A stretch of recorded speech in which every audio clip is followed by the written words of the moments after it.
Have you ever wondered what games you should keep or you should lose?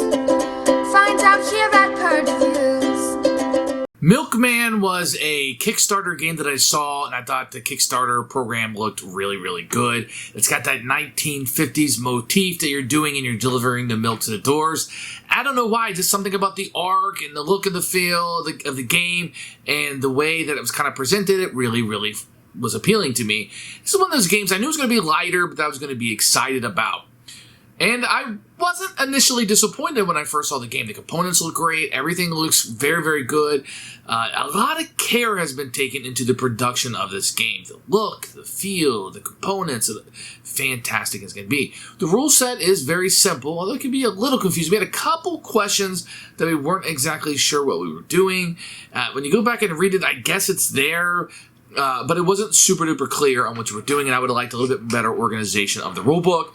But let me be clear, you will be able to figure this game out by the rules. You won't have a problem. The look, great. The artwork, fantastic. I think the presentation is wonderful. The problem I had was in the mitigation of the dice. There's a lot of turns where you roll the dice, and there's just nothing you can do. You don't have the money to change the dice, maybe because you spent it earlier or it just wasn't rolling enough money, so you don't have the money generation.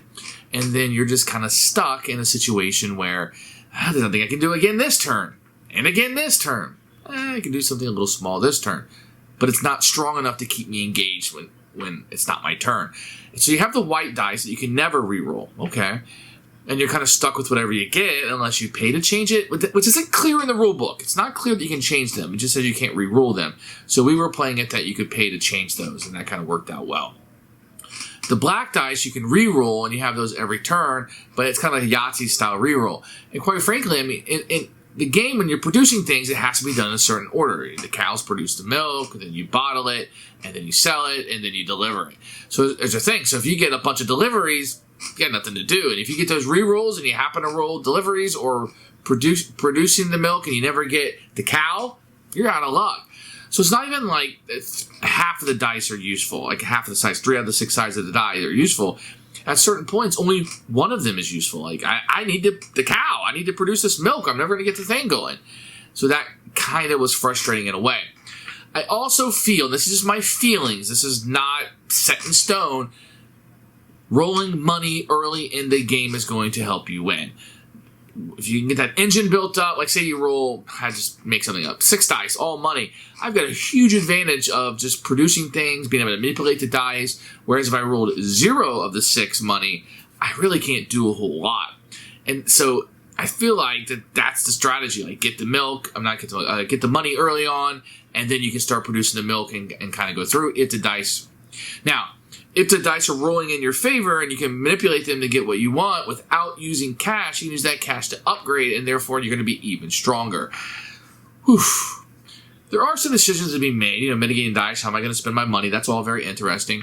Also delivering, do you want to deliver close and just kind of hit that really hard?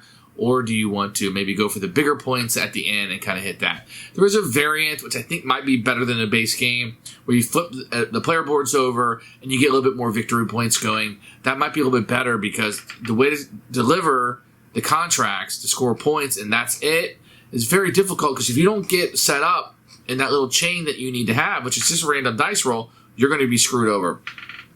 At the end of the day, this is probably a 5 for me on the BGG scale.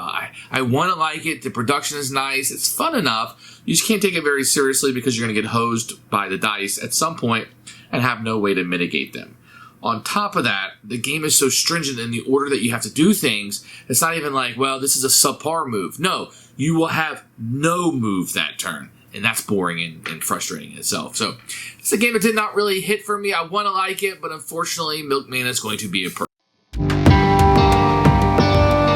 Here's Milkman, which is a very attractive color. I like the cats are kind of out there, the Milkman coming through. And it's a pretty small box. I like that. It sits well on there. You're going to get some victory point tokens, which quite honestly are very nice, but they're only used in a variant. You don't really have any use for them in the main game. So they're there. You're going to get no insert of any kind. I kind of opened up mine. I'm going to pull everything out, and I'll show you what they looks like. So you get a little round tracker that you'll be utilizing throughout the game, and this will be here and kind of sit on it. Everybody's going to get these little trucks that are cute, and this will be the first player token, which is a jug of milk. These containers don't come with it, but the inserts do. That's inside of here. This is going to be a raw milk. There are not enough of these in the game for a 4-player game. You have these little bottles. This will be whole milk, skim milk, and chocolate milk, and those are fantastic. But they do fall over a lot, and people did have some problems with them. But I think they're really nice components.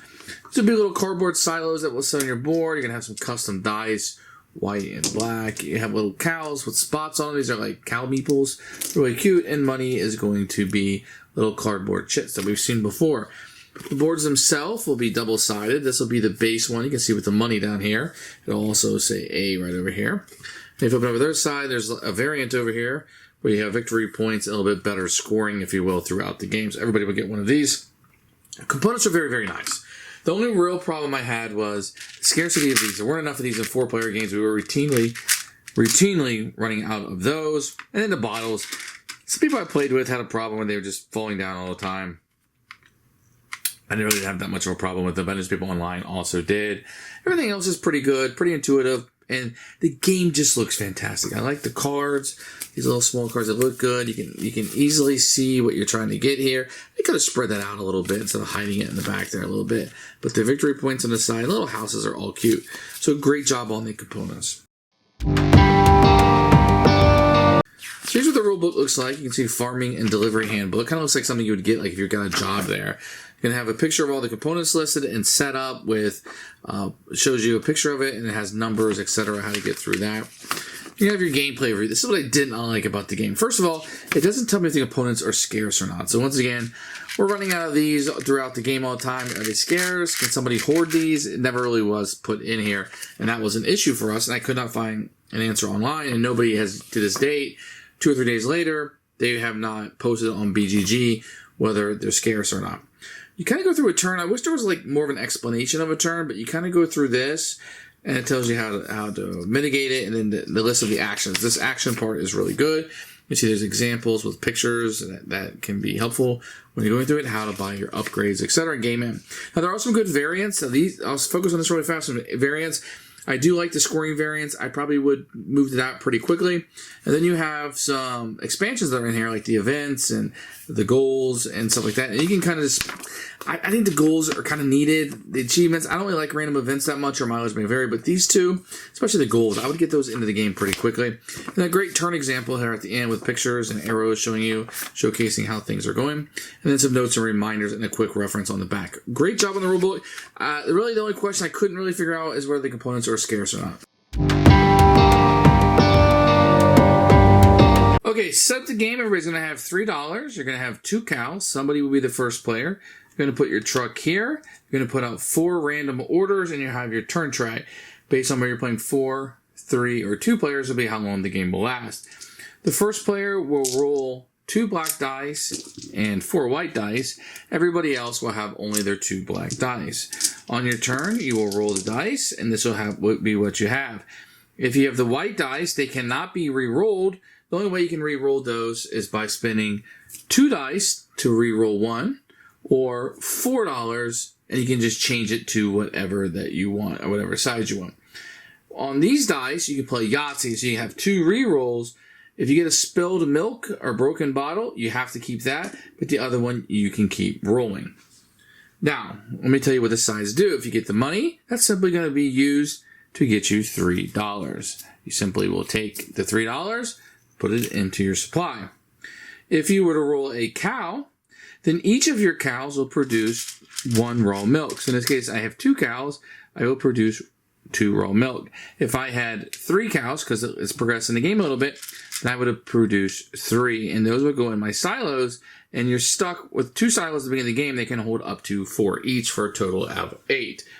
If you have a bottle, then you could spin that bottle. You could take your raw milk, and you can turn that into 1 type of milk, either whole milk, skim milk, or chocolate milk, depending on what you want. And this go down in your storage, and once again, you only have so much storage space that you can put in there. Now, if you had a meeple, that's fine. You can utilize that. Meeple will let you get, so you can, if you see there's a cost 2, 3, and 5, that's how you can spin this and spend the money to get additional cows. You can also upgrade your truck. Right, so the truck only has 6, and it can move 5 spaces. But if I spend $9, I can flip it over, and now I have 9 storage, and I can move up to 7 spaces or action points on a turn. The other thing I can do is, if I spend one of these, instead of doing an upgrade, I could take one of these, and I would simply put it. So if this is in the 4 spot, I would take that card, put it in the 4, and another card would come out, so somebody would have that accessible. Now, once I have the 4 spot full, I cannot take another full until that one has been completed. Now, the other spot on the card is going to be the driver. That's going to allow me to move this. So what I can do for one action, I'm going to have 5 on this side of the truck. On the other side, I would have 7, is load all of the bottles I want to, and move each space. So 2, 3, 4, see, 1 to load, 2, 3, 4, 5 to get there. So I would be done. If this had been updated and I had 7 actions instead, I have 2 more actions, I could deliver these bottles if they meet the criteria on the thing. They do not. In this case, if I did have a skim into chocolate, I could give them up at that location, and I would score this off to the side, and I would have these 4 points for the end of the game. At any point, if you don't have what you want or what you can do with, you can spend 2 matching symbols, and that can be a wild. I can do whatever I want on the board. And that's a quick overview of how Milkman is going to work.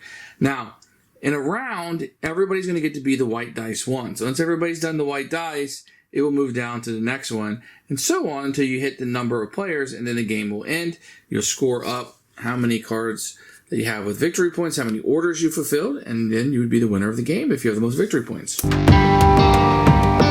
should buy this game? You're going to have to really, really, really like the theme and the artwork of this game. I think it plays better with 2 than it does with 4. I think in the higher levels, it's just too much downtime, too much where you're only having the couple dice where you're not really doing a whole lot. And really having those white dice is where your turn is going to have it. If those white dice screw you, you're toast, because somebody else is going to have a way better turn than you. And that's just the way Milkman works. For us, it's a Purge, but I think it could be for lighter gamers who kind of like this kind of thing, and the theme needs to be important too.